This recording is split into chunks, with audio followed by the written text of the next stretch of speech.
What if one of the most explosive secrets in the Middle East is not missiles or oil, but a hidden nuclear program?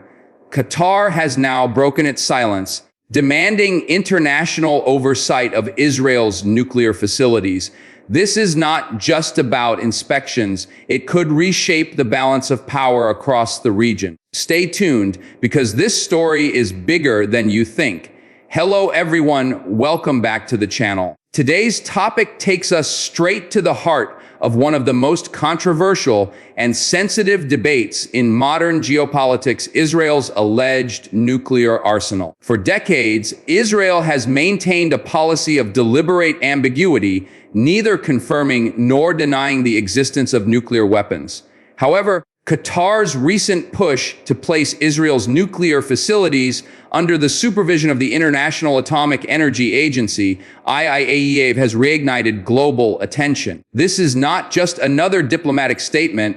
It represents a growing demand from Arab states for transparency, accountability, and equal treatment under international law. Many Middle Eastern countries, especially Iran, have long accused the international community of turning a blind eye to Israel's undeclared nuclear program while heavily scrutinizing others. Qatar's intervention could therefore mark a turning point where pressure mounts on Israel to comply with global nuclear norms.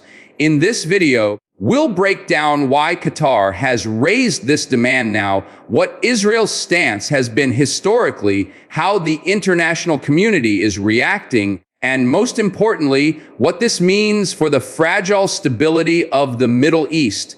Stay with us until the end, because we'll also explore how this development could affect the future of regional diplomacy, arms control, and even the possibility of war. Israel's nuclear program has long been shrouded in secrecy. While the country has never officially admitted to possessing nuclear weapons, multiple intelligence reports and historical leaks suggest that Israel began developing its nuclear capabilities as early as the 1950s, with assistance from France and later technological support from other sources.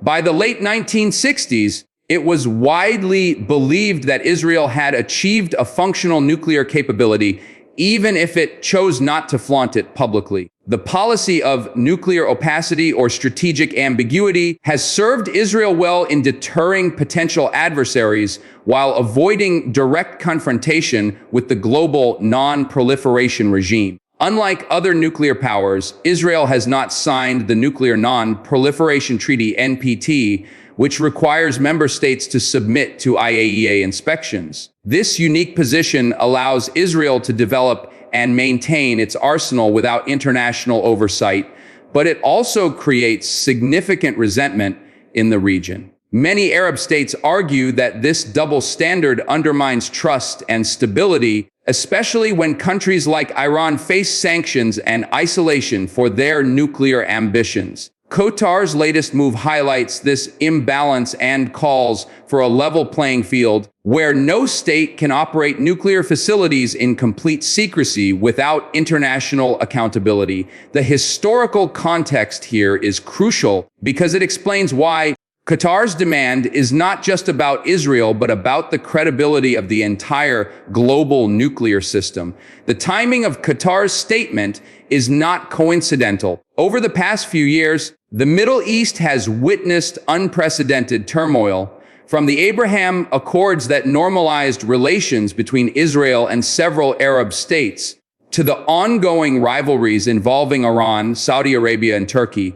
Qatar has often positioned itself as a mediator in regional disputes, balancing its relations with both Western powers and neighboring states. However, its stance on nuclear issues has been firm. No country should be exempt from global rules. With tensions rising over Iran's nuclear program and Israel's expanding influence in the region, Qatar's intervention signals its desire to assert moral and political authority on a matter that affects all Middle Eastern nations. Another factor could be the increasing global concern about nuclear proliferation. particularly after the war in Ukraine raised fears of unconventional weapons use. Qatar may be using this moment to push the international community toward a broader discussion on Middle East disarmament. Furthermore, with Doha gaining prominence as a diplomatic hub, Qatar's demand for IAEA oversight of Israel's facilities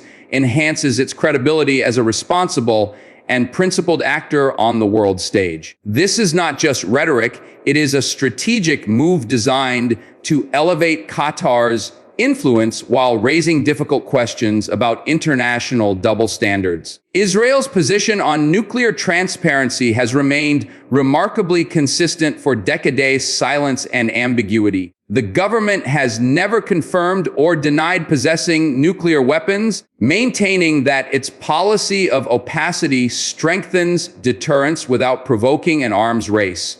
This approach has been backed strongly by the United States, which has shielded Israel from international scrutiny on nuclear issues. Washington's support ensures that Israel is not pressured into joining the NPT or allowing IAEA inspections. From Israel's perspective, revealing its nuclear capabilities could weaken its strategic advantage, particularly in a region where it perceives constant existential threats. Israeli officials often argue that the country's security environment, surrounded by hostile neighbors and militant groups, justifies extraordinary measures. Critics, however, say that this secrecy fuels mistrust, undermines peace efforts, and creates an uneven playing field in which Israel enjoys nuclear freedom while others face heavy restrictions. If Qatar's demand gains traction, it could place Israel in a difficult diplomatic position: either maintain silence and face growing international pressure, or acknowledge what the world already suspects and risk destabilizing its carefully constructed policy of ambiguity. For now, Israel is likely to remain firm in resisting oversight, but the growing chorus of voices demanding transparency may eventually force it to reconsider. The International Atomic Energy Agency plays a central role in monitoring and regulating nuclear programs worldwide. Its inspections, safeguards, and verification mechanisms are designed to ensure that civilian nuclear energy projects are not diverted into military weapons programs. Countries that sign the NPT agree to allow the IAEA access to their nuclear facilities, providing transparency and accountability. Israel, however, has never joined the NPT, meaning the IAEA has no legal authority to inspect its nuclear sites. This loophole has long frustrated Arab nations, who argue that the global non-proliferation regime is incomplete without Israeli compliance. Qatar's demand essentially calls for the IAEA to be empowered or pressured into monitoring Israel's activities, even without its consent. While this may be difficult to achieve in practice, it draws attention to the limitations of the current system and the need for reform. If the IAEA is serious about global nuclear security, it cannot ignore the one state in the Middle East that is widely believed to have nuclear weapons. Qatar's challenge, therefore, is not just directed at Israel, but at the credibility of the IAEA itself. Will the agency step up and address this gap, or will it continue to sidestep the issue under political pressure?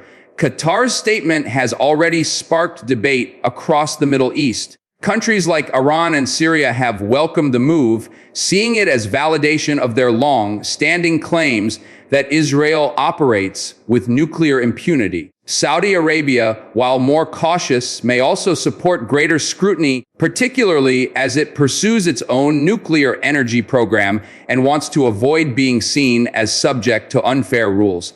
On the other hand, countries that recently normalized relations with Israel under the Abraham Accords may find themselves caught in a dilemma, balancing their new partnerships with Israel against the wider Arab demand for fairness. Turkey, too, has historically criticized Israel's nuclear program and could use Qatar's statement to push for broader regional disarmament talks. The common thread in all these reactions is the recognition that Israel's nuclear ambiguity is no longer a sustainable status quo. As more states push for accountability, Israel could face growing isolation on this issue. Qatar's move may therefore act as a catalyst, bringing together unlikely allies who share the goal of leveling the nuclear playing field in the region. The United States has always played a critical role in shielding Israel from nuclear scrutiny. Successive administrations have accepted Israel's policy of ambiguity and opposed efforts to bring it under international oversight. For Washington, Israel's nuclear capability is seen as a deterrent against hostile actors in the region and a guarantee of its survival. However, Qatar's demand puts the U.S. in a tricky position. On one hand, the U.S. wants to maintain its special relationship with Israel. On the other, it cannot ignore growing calls from the international community for consistency in applying nuclear rules. European nations, too, may find themselves pressured to take a stance. Some may sympathize with Qatar's argument about fairness, while others may prefer to avoid confrontation with Israel and the U.S. The Western response will be crucial in determining whether Qatar's demand gains momentum or fades into diplomatic rhetoric. If Washington continues to shield Israel, the chances of real change remain slim. But if global pressure mounts, even the U.S. may have to reconsider its long-standing position. This is where international diplomacy will be tested between strategic alliances and the universal principles of non-proliferation. The debate over Israel's nuclear program is not just about one country, it's about the credibility of the entire global non-proliferation regime. If Israel is allowed to operate outside the system indefinitely, while other nations are penalized for even minor infractions, the message is clear. Nuclear rules are selective and politically driven. This undermines trust in the IAEA, the NPT, and the very idea of international law. Qatar's demand highlights this contradiction and forces the world to confront the uncomfortable reality that some states get special treatment while others face isolation and sanctions. The implications go beyond the Middle East. Other regions may also question why they should comply with global rules if enforcement is inconsistent. In this sense, the issue of Israel's nuclear program is a test case for the future of non-proliferation. Can the international community create a truly fair and universal system, or will it continue to allow exceptions for political convenience? Qatar's intervention may not resolve this dilemma overnight, but it has placed the issue squarely back on the global agenda, where it cannot be ignored. Demanding oversight of Israel's nuclear facilities is not without risks. If the issue gains traction, it could heighten tensions in an already volatile region. Israel may perceive such calls as threats to its security and respond with diplomatic or even military assertiveness. Iran and other adversaries could exploit the debate to justify accelerating their own nuclear programs, claiming they are being unfairly targeted while Israel remains unchecked. This could trigger a dangerous cycle of escalation where mistrust deepens and the possibility of conflict grows. At the same time, failure to address the issue could also destabilize the region as resentment builds over double standards. Either way, the stakes are extremely high. The Middle East is already facing wars, sectarian rivalries, and geopolitical rivalries. Adding a nuclear dimension makes the situation far more precarious. Qatar's call for IAEA oversight is therefore a double-edged sword. It could lead to greater accountability and peace, or it could push the region closer to confrontation. The coming months will reveal whether this bold step sparks constructive dialogue or dangerous escalation. In conclusion, Qatar's demand for IAEA oversight of Israel's nuclear facilities has opened a new chapter in the debate over nuclear weapons in the Middle East. It challenges long-standing double standards, raises questions about the credibility of international institutions, and forces global powers to confront uncomfortable truths. While Israel is unlikely to shift its stance in the short term, the growing pressure from Arab states, International organizations and concerned nations cannot be ignored forever. This is not just a regional issue. It is a test of whether the world can apply nuclear rules fairly and consistently. For viewers like you, this is a moment to reflect on the importance of transparency, accountability, and equality in international relations. What happens next could shape the future of Middle Eastern security for decades to come. If you found this analysis helpful, don't forget to share, and subscribe to the channel. Your support helps us bring you deeper insights into the most critical global issues. And let us know in the comments, do you think Israel should be forced to allow IAEA inspections, or is its policy of ambiguity justified? Until next time, stay informed and stay engaged.